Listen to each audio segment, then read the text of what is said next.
We have a cool math question here. Can you solve it? Put the correct answer in the comment.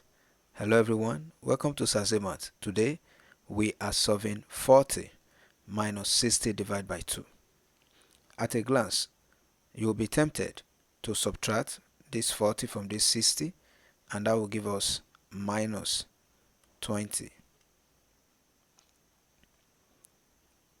divided by 2, and then minus 20 divided by 2 will give us minus 10. This is a wrong answer because we have subtraction here and we have division. According to order of operation, subtraction is the last operation to be carried out. Using PEMDAS, P stands for parenthesis, that is bracket. E stands for exponent, something like 2 square. M and D stand for multiplication and division. You evaluate from left to right. And finally, the last order is addition and subtraction. You evaluate from left to right.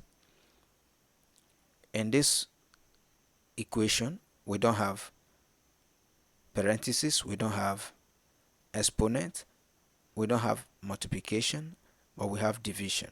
So we begin with this division here. Then minus 60 divided by 2 will give us minus 30. So we have 40 minus 30. And then 40 minus 30 will give us 10. This is the correct answer.